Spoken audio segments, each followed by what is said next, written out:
باطنی ثمرات ہیں، اس میں سب سے پہلے مقام رضا ہے، پھر تفویض، توکل ہے. آپ محنت کر رہے ہیں، محنت کر رہے ہیں، محنت کر رہے ہیں، نتیجہ نہیں نکلا. ایک نتیجہ یہ نکلے، ایک بچے نے بہت محنت کی، دن رات کام کیا، فیل ہو گیا امتحان. اب صدمے سے کمر ٹوٹ سکتی ہے، لیکن نہیں، ہو سکتا ہے کہ اللہ تعالیٰ نے اسی میں میرے لیے خیر رکھی. اس لیے کہ ہماری محنت سے کچھ نہیں ہوگا، ہمارے مادی وسائل سے کچھ نہیں ہوگا، ہوگا اللہ کے اذن سے، اللہ کی مرضی سے، اللہ کی مشیت سے. یہ ہمارے لیے خاص طور پر اس اعتبار سے بہت اہم نقطہ ہے.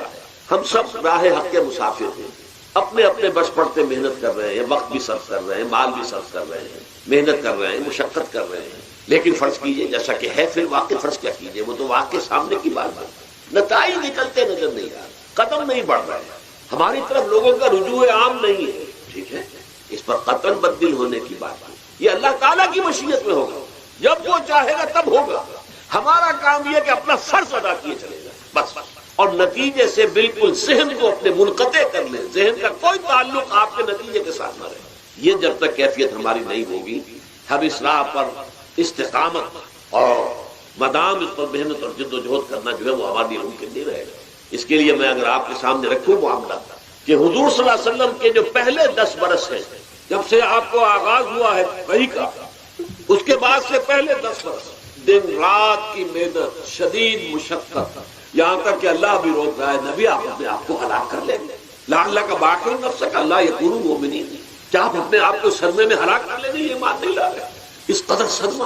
لیکن اس کے ساتھ یہ ہے کہ یہ نہیں ہے کہ نتیجہ نہیں نکل رہا تو کام چھوڑ کے بیٹھ جائے. نہیں، معاف نتیجہ نہ نکلے تو حضرت نوح علیہ السلام کی عمر بھی اگر حضور کی ہوتی 950 برس کی حضور دعوت دیتے، آپ کا کام تھا، آپ کا فیصلہ. حضرت نوح علیہ السلام بھی تو آخر اللہ کے بندے تھے، اللہ کے رسول تھے، 950 برس تک دعوت دی. فَلَبِثَ فِيهِمْ أَلْفَ سَنَةٍ إِلَّا 50 عَامًا.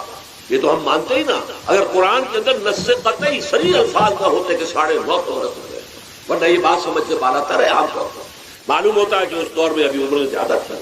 بہرحال جو میں نے عرض کیا تھا کہ دکھ جس سے انسان متاثر ہوتا ہے، اس کی ایک قسم وہ ہے کہ جو ہمارے ارادہ اور اختیار سے باہر، اللہ کی مشیت سے، اللہ کے اذن سے، اللہ کی مرضی سے آتا ہے. اس کے لیے ہمارا کام صرف برداشت ہے. جو شے بھی ہمیں برداشت کی صلاحیت عطا کر دے وہی اس کا علاج ہے. جیسے آپ کو معلوم ہے کہ بخار بہت تیز چڑھا ہوا ہے، اس کی دوا نہیں ہے اسپرین یا کوئی اور پیراسیٹامول بخار کی شدت کو کم کرو، وہ کوئی علاج نہیں ہے. علاج تو ہوگا اگر معلوم ہو کہ کون سے جراثیم ہے، کس کی وجہ سے ہے، اس کا صحیح اینٹی بایوٹک کون سا ہے، وہ علاج ہوگا. یہ علاج نہیں ہے. لیکن اس کی شدت کی کمی اور اس کے اندر جو احساس ہے جھیل جانے کا، وہ انسان کے لیے آسان ہو جاتا. یہی مضمون آیا ہے سورہ حدید میں بھی، ما اصاب من مصیبت فی الارض ولا فی انفسکم. یہاں کھول دیا اس مضمون کو. میں نے عرض کیا تھا نا کہ یہ آفت سماوی بڑے پیمانے پر بھی ہو سکتی ہے، زمین میں یعنی زلزلہ آ گیا، فلڈ آ گیا، طوفان آ گیا. ولا فی انفسکم، خاص تمہاری جان میں، تمہیں بخار ہو گیا، تمہیں ٹی وی لگ گئی، تمہیں کوئی اور بیماری آ گئی، تمہیں کینسر ہو گیا، معاذ اللہ ہوتا آخر ہوتا ہے. دنیا میں انسانی زندگی کے ساتھ یہ ساری چیزیں لگی ہوئی ہیں. لیکن یہ چیزیں ما اصاب من مصیبت فی الارض ولا فی انفسکم، نہیں پڑتی تم پر کوئی پڑنے والی کوئی مصیبت، کوئی تکلیف، نہ پوری زمین میں بڑے پیمانے پر، نہ تمہاری جانوں میں انفرادی سطح پر، الا فی کتاب من قبل ان نبراها، مگر یہ کہ وہ تو ایک کتاب میں، کتاب اللہ کے علم کی کتاب، ام الکتاب، اس میں پہلے سے درج موجود ہے. یہ الٹ اپ نہیں ہو گیا، یہ اچانک نہیں ہو گیا. آپ اچانک سمجھتے ہیں کہ صاحب میں تو جا رہا تھا، اچانک ٹرک نے آ کے مجھے دھکا مار دیا. اچانک کوئی شے یہاں نہیں ہوتی. اس کائنات میں پتہ تک نہیں ہلتا جب تک کہ اس نے رب نہ ہو. اچانک کا کیا سوال؟ در حقیقت جو ہوتا ہے وہ اللہ تعالیٰ کے علم میں پہلے سے ہے، علم کامل. ما کان وما یکون، جو کچھ ہوا جو کچھ ہوگا، مستقبل ماضی کل کا کل آنے واحد میں اللہ کے علم میں موجود. لہذا یہاں اچانک کچھ نہیں ہوتا، جو بھی آیا ہے اللہ کے علم سے، اور یہ پہلے سے اللہ کے علم کے اندر موجود تھا، لکھا ہوا تھا. الا فی کتاب من قبل ان نبراها ان ذلک علی اللہ یسیر. کہ تمہیں تو مشکل نظر آئے گا لیکن اللہ پر بڑا آسان ہے. اللہ کا علم کامل، ما کانا ما یکون کو آگی ہے. لیکن لا تاسوا علی ما فاتکم، تاکہ تم افسوس نہ کیا کرو ان چیزوں پر جو تم سے چھوٹ جائیں، جاتی رہے، چھن جائیں. کوئی موقع تھا ہاتھ سے نکل گیا، کوئی دولت تھی اس پر ڈاکہ پڑ گیا، کوئی اور مصیبت ہے وہ آ گئی، کوئی عزیز فوت ہو گیا، اکلوتا بیٹا تھا فوت ہو گیا وغیرہ۔ ماں فاتکم، فات سے ہی فوتیدگی ہے نا، جو شے بھی نکل جائے چلی جائے ہاتھ سے جاتی رہے، چاہے وہ کوئی آپ کا عزیز تھا جو فوت ہو گیا تو آپ کے ہاتھ سے نکل گیا، یا کوئی مال تھا جو آپ کے قبضے سے نکل گیا، ڈاکہ پڑ گیا، چوری ہو گئی، نقصان ہو گیا کاروبار میں بہت بڑا، اس پر افسوس نہ کیا جائے۔ اگر افسوس کرو گے تو اس کا مطلب کیا ہوگا کہ تمہیں اللہ پر اعتماد نہیں، یا تم سمجھتے ہو کہ اللہ کے سوا بھی کوئی ہے جو یہ کام کر سکتا؟ کائنات میں تو ایک ہی کی مرضی چلتی ہے، وہ ہے اللہ۔ لہذا اگرچہ وہ کسی کے ذریعے سے تکلیف آپ کو پہنچی ہے، کسی نے آپ کو پتھر مارا ہے، وہ پتھر ہو سکتا ہے آپ کو نہ لگتا، لگ گیا ہے تو اللہ کے فیصلے سے لگا ہے، اس کا باپ بھی نہیں پتھر مار سکتا آپ کو اگر اللہ کا اذن نہ ہو۔ لہذا آپ پتھر مارنے والے کو بھی مجرم سمجھیے، ٹھیک ہے، اس سے بھی قصاص لینے کا آپ کو حق ہے، لیکن یہ جان لیجئے کہ جو آیا ہے پتھر وہ اذن رب سے آیا ہے۔ اب ظاہر بات ہے کہ اگر یہ کیفیت ہوگی تو غصہ اتنا نہیں ہوگا اس شخص پر کہ جس نے یہ کام کیا ہے، بلکہ ہو سکتا ہے آدمی مسکرا کے رہ جائے، جیسے کہ وہ میں واقعہ سناتا رہا ہوں اپنے دروس میں کہ ایک درویش برش آدمی جا رہا تھا، جو رب کرے سو ہو، جو رب کرے سو ہو، جو رب کرے سو ہو، کسی سند پتھر اٹھا کر دے مارا، اس کے سر پہ لگ گیا کہ اس نے پیچھے پلٹ کر دیکھا کس نے مارا، اس نے کہا مجھے کیا دیکھتے ہو، جو رب کرے سو ہو، یہ تو رب کے بعد۔ اس نے کہا مجھے تو یہ پتھر رب کے مارے ہی لگا ہے، لیکن میں دیکھ یہ رہا تھا بیچ میں کس کا منہ کالا ہو گیا، اپنے لیے کس نے ایک گناہ کما لیا، اپنے لیے کس نے ایک مصیبت جو ہے وہ مول لے لی، وہ بیچ میں تم آ گئے ہو، پتھر اللہ کی طرف سے آیا ہے، لیکن اس کا عذاب، اس کا وبال تم پر آ جائے۔ بہرحال یہ تو میں نے عرض کیا آپ کے سامنے، وہ چیزیں کہ جو آ جاتی ہیں، وہ تکالیف، وہ مسائل جو اللہ کی طرف سے من جانب اللہ ہے، اس میں آپ کسی کو مورد الزام نہیں چڑھا سکتے، وہ آپ پر آ گئے۔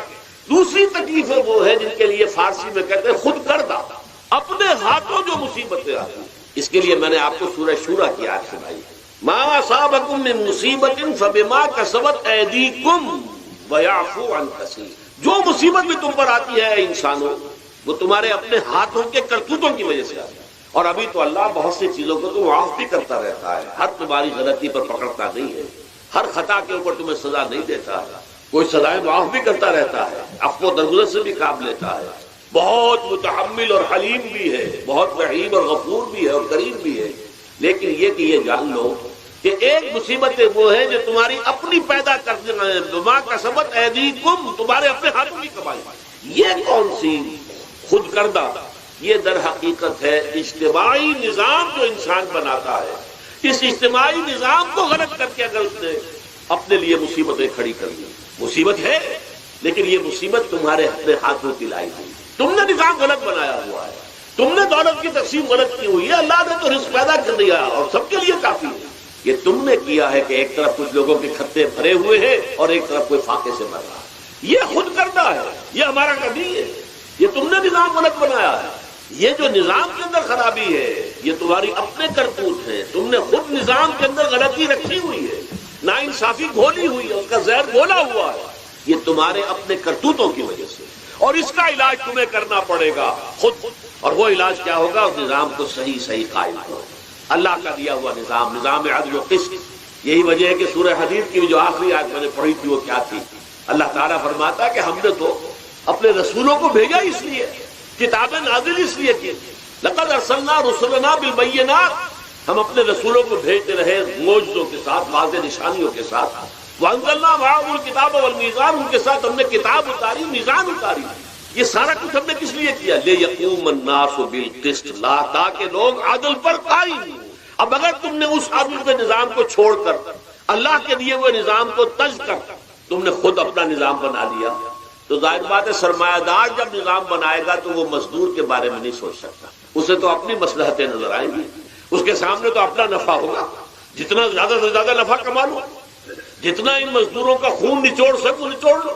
زمیندار نظام بنائے گا تو وہ بیچارے کاشتکار مزارے ہاری اس کی مصلحت نہیں دیکھ سکتا، وہ تو کہے گا مجھے اپنے بچوں کو انگلستان بھیجنا ہے تعلیم کے لیے، مجھے اپنے لیے جو ہے اسلام آباد میں بھی بنگلہ بنانا ہے اور بری میں بھی بنانا ہے، اور پھر مجھے تو ایئر کنڈیشنر بنگلے چاہیے ہر جگہ پر، وہ تو اپنے مصلحت کو دیکھے۔ وہ غریب کے ساتھ کیا بیت رہی ہے جو دن رات کی محنت اور مشقت کر رہا ہے، جس نے ہل چلایا ہے، جس نے بیج ڈالا ہے، جس نے پانی دیا ہے، جس نے فصل کی دیکھ بھال کی ہے، جس نے پھر فصل کاٹی ہے، اس کے لیے تو بمشکل 2 وقت کا گزارا، وہ بھی بمشکل، اور اس کے علاوہ نہ اس کے بچے کے لیے علاج معالجے کی کوئی سہولت ہے، نہ اس کی اولاد کے لیے تعلیم کی کوئی کا بندوبست ہے، لیکن یہ کہ اسی کی محنت کے نتیجے میں عیش اڑا رہا ہے وہ زمیندار اور جاگیردار، ان کے محل ہیں، ایئر کنڈیشنڈ ہیں، ان کے بچے انگلستان اور امریکہ میں تعلیم حاصل کرتے ہیں، اب آگے بڑھ کر انہوں نے کارخانے دار بھی وہ بن گئے، وہی لوگ ہیں کہ جو اعلیٰ تعلیم حاصل وہ کرتے تھے وہی بیوروکریٹس بنتے ہیں، انہی میں بڑے بڑے افسر آئیں گے۔ عام آدمی جو ہے وہ تو شاذ نکل آتے ہیں، کچھ لوگ بہت ذہین بچے بھی ہوتے ہیں، غربا کے بچے بھی ہوتے ہیں، کبھی کبھی نکل آتے ہیں، لیکن وہ تو کوئی ایک دو دانے ہوں گے ایسے جو بہت ہی انتہائی طور پر غیر معمولی طور پر ذہین ہو۔ عام بچہ کہاں کرے گا، کیسے جائے گا؟ لہذا وہ پیچھے رہ جائے گا، وہ جونیئر کلرک ہوگا یا بہت تیر مارے گا سینئر کلرک ہو جائے گا، اپر گریڈ کلرک ہو جائے گا، لوور گریڈ کلرک سے بڑھ کر اللہ اللہ کیا صلاح۔ یہ کمشنر کون ہوں گے، ڈپٹی کمشنر کون ہوں گے، تو ظاہر بات ہے اسی سیکریٹری کون ہوں گے، یہ 22 گریڈ والے کون ہوں گے، 21 گریڈ والے کون ہوں گے، ان کی اکثریت پوری لوگوں میں سے ہوگی۔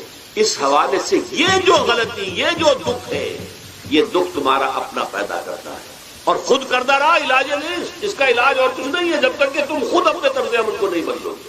اب یہ جو دکھ ہے میں اس کو سے چند کو آپ کے سامنے گنوانا چاہتا ہوں۔ دیکھیے، سب سے پہلا دکھ جو دنیا میں انسان نے خود پیدا کیا سماجی سطح پر، یہ پیدائشی طور پر نیچ ہے اور یہ پیدائشی طور پر اونچا ہے، یہ مسلی ہے اور یہ سید ہے۔ ہمارے ہاں تو پھر بھی اللہ کا فضل ہے کہ اتنا زیادہ فرق و تفاوت نہیں ہے۔ ہندوؤں میں یہ شودر ہے اور یہ برہمن ہے، علم حاصل کرنا برہمن کا حق ہے، شودر کا حق ہی نہیں ہے۔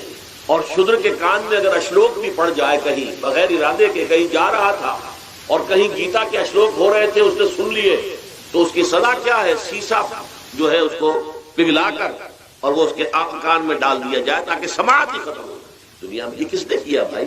یہ خود انسان نے کیا۔ یہ ظلم انسان اپنے اوپر ڈھا رہا ہے، یہ اونچ نیچ اس نے خود بنائی۔ ہمارے ہاں بھی ہے، اتنی نہیں ہے۔ مسلی کا کیا مقام ہے آپ کے معاشرے؟ سید کچھ بھی ہو، بدمعاش ہو، زانی ہو، سید ہے، اسے تو جھک کر اس کے گوڑے کو ہاتھ لگائے گا۔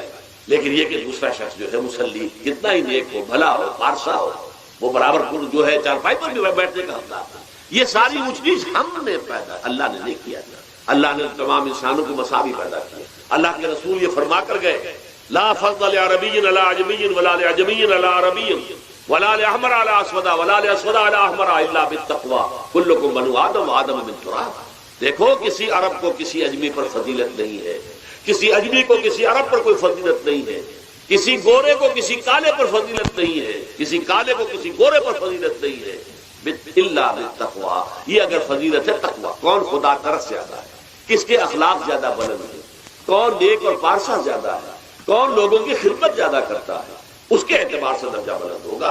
پیدائشی طور پر تمام انسان بالکل مساوی۔ پھر ہمارے معاشرے میں جو ظلم ہوتا ہے، دو طبقات ہیں جو حضرات سورہ نساء پڑھتے ہیں، اس میں سب سے پہلے دو طبقات جو کہ گرے ہوئے تھے اس معاشرے میں اور آج بھی گرے ہوئے، ایک یتیم اور ایک عورت۔ ان دونوں کے لیے ابتدائی سے سورہ نساء کے اندر جو ہے احکام آئے تو ان کے بارے میں آئے۔ یتیموں کو ان کا مال ہڑپ کر جانا، ان کو دھکے دینا۔ ارأیت الذی یکذب بالدین فذلک الذی یدعو الیتیم ولا یحض علی طعام المسکین۔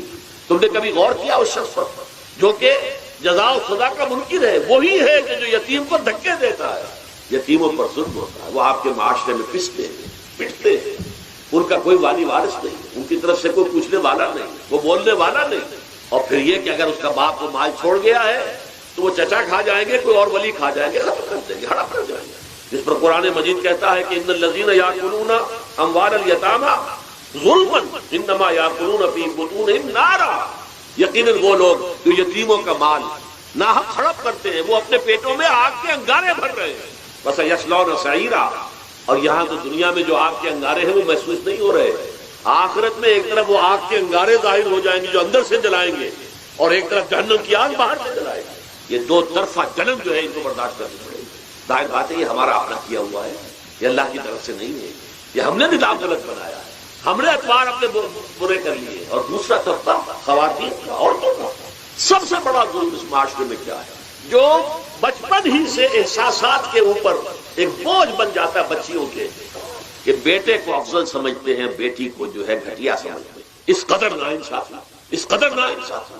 اسی باپ کے نطفے سے بیٹا بھی ہے اور بیٹی بھی ہے، اسی ماں کے رحم میں بیٹے نے بھی پرورش پائی ہے، بیٹی نے بھی پرورش بعضکم من بعض، قرآن کہتا ہے تم سب ایک دوسرے میں سے ہو، کوئی فصل نہیں، کوئی گھٹیا نہیں۔ اللہ تعالیٰ نے، اللہ کے نبی نے کسی بیٹے کی پرورش پر کوئی اجر و ثواب نہیں بتایا، ہاں 2 یا 3 بیٹیوں کو پال پوس کر، تہذیب سکھا کر، پھر ان کی شادی کر کے ان کے گھروں میں پہنچا دیا، جنت کی ضمانت اللہ تعالیٰ دے رہا۔ اور سب سے بڑی بات یہ کہ سب سے زیادہ محبوب انسان حبیب اللہ محمد ہے صلی اللہ علیہ وسلم، اور محمد کو اللہ نے بیٹے نہیں دیے بھی تو لے لیے، بیٹیاں دی، 4 بیٹیاں دی، اور کتنی محبت کرتے تھے محمد صلی اللہ علیہ وسلم کی بیٹیوں سے، خاص طور پر حضرت فاطمہ سے، وہ تو آپ سیرت میں پڑھیے کتنی محبت، کس قدر محبت، سب سے چھوٹی تھی شائستہ تھی۔ بہرحال پہلی بات یہ ہے بچپن ہی سے وہ دعویٰ پڑھنا شروع ہو جاتا ہے بچیوں کے ذہنوں پر کہ ہم کو گھٹیا ہیں، ہمارے بھائی بڑھیا ہیں، ہمارے والدین جو ہیں ان سے زیادہ محبت کرتے ہیں، ہم سے نہیں کرتے۔ پھر شادی میں اکثر اور بیشتر لڑکیوں کی مرضی کا کوئی خیال نہیں کیا جاتا، یہ ظلم ہے جو ہم کر رہے ہیں۔ لڑکی کی مرضی کے بغیر، اس کے اذن کے بغیر، اس کی اجازت کے بغیر کوئی شادی نہیں ہوتی۔ زبردستی وہ بھیڑ بکریاں نہیں ہے کہ جس کے ہاتھ چاہا آپ نے بیچ دیا، معاذ اللہ ثم معاذ اللہ ثم معاذ اللہ۔ یہ ضرور ہے کنواری بیٹی ہے تو اس سے صرف آپ نے پوچھا اور وہ خاموش رہی، بس یہ بھی کافی۔ البتہ یہ کہ اگر کوئی سیبہ ہے جس نے پہلے نکاح ہو گیا تھا، بیوہ ہو گئی، یا پہلے شادی تھی ایک کھلا لے لی، طلاق لے لی یا طلاق ہو گئی، اس کو تو کہنا پڑے گا کہ ہاں مجھے کوئی اعتراض نہیں اگر میری فلاں شخص سے شادی کر دی جائے، اس کے بغیر نکاح ہو نہیں سکتا۔ پھر ان سب کے اوپر سب سے بڑا ظلم، یہ تو اللہ تعالیٰ آپ کو توفیق دے تو دوسرا رکوع سورہ نساء کا پڑھیں، کتنی تاکید کے ساتھ احکام آئے ہیں وراثت کے۔ وراثت مما قل منہ او کثر، چاہے زیادہ مال کسی نے چھوڑا ہو چاہے تھوڑا سا چھوڑا ہو، لیکن وراثت کے احکام جو ہیں ان کو نافذ کرنا ہوگا۔ نصیبا مفروضا، یہ اللہ کی طرف سے حصے ہیں جو مقرر کر دیے گئے ہیں۔ لیکن ہمارے معاشرے میں کون ہے جو بیٹیوں کو دینے کو تیار ہو اور بہنوں کو دینے کو تیار ہو؟ مجھے تو حیرت ہوئی تھی، مالا کنڈ میں آپ کو معلوم ہوگا ایک دفعہ بڑی تحریک چلی تھی شریعت کے لحاظ کی، مولوی صوفی محمد صاحب بڑے نیک آدمی ہیں، بہت، اس میں کوئی شک نہیں، 80,000 کا مجمع لے کر جلوس لے کر وہ چل پڑے تھے اسلام آباد کی طرف۔ جیسے ابھی اکرم آوان صاحب نے دھمکی دی تھی کہ 3 لاکھ میرے پاس ہیں، لیکن وہ 3 لاکھ میں سے وہ تو ان کے ہاں جمع جو ہوئے 5 سے 6 ہزار آدمی جمع ہوا تھا، لیکن یہ تو 80,000 کو مالا کنڈ سے لے کر اور دریا اٹک تک تو پہنچ گیا تھا۔ اللہ کا بندہ 80,000 کا تھا، وہاں روکا گیا۔ لیکن ان سے بھی جب میں نے جا کر بات کی کہ مولانا شریعت آپ نافذ کروانا چاہتے ہیں، لیکن کیا آپ بچیوں کو بھی وراثت کا حق دینے کو تیار ہیں؟ کہ نہیں، یہ تو رواج کا معاملہ ہے۔ میں نے کہا لا حول ولا قوت الا باللہ، اگر یہ رواج کا معاملہ ہے تو باقی چیزیں بھی رواج کی ہیں، پھر شریعت بدل چکی ہے، اب شریعت کا رواج نہیں رہا، ساری شریعت چھوڑ دیجیے آپ۔ لیکن ان کی نیکی کی بات ہے یہ کہ پہلے توجہ کبھی ان کی ادب نہیں ہوئی، لیکن میری یہ بات جو ہے ان کو لگ گئی ان کے دل کو۔ اگلی مرتبہ جب ان سے ملنے گیا تو انہوں نے کہا کہ اب میں نے بیعت لینی شروع کی ہے لوگوں سے کہ وہ اپنی بیٹیوں کو بھی حق دیں گے، وراثت کے اندر تقسیم کر کے دیں گے۔ لیکن یہ کہ اس وقت تک انہوں نے کہا تھا، ابھی کل 28 آدمیوں نے بیعت کی ہے۔ وہ 80,000 سے بیعت یہ لینی آسان کام نہیں ہے، 80,000 کو جوش دلا کر شریعت کے نام پر لا کر ٹکرا دینا یہ آسان کام ہے، لیکن 80,000 سے یہ بیعت لینا کہ پورے شریعت پر عمل کریں گے، یہ بہت مشکل۔ یہی تو وجہ ہے ہمارا قافلہ اگر سست گام ہے تو کیوں ہے؟ ہم یہ کہتے ہیں کہ پہلے میدان میں آنے سے پہلے اپنی ذات پر، اپنے گھر میں دین نافذ کرو، پھر باہر نکلو، اپنی معاش اور اپنی معاشرت پر اسلامی شریعت نافذ کرو، پھر باہر آ کر اسلام کا نعرہ لگانے کا تمہیں حق پہنچتا ہے، ورنہ نہیں۔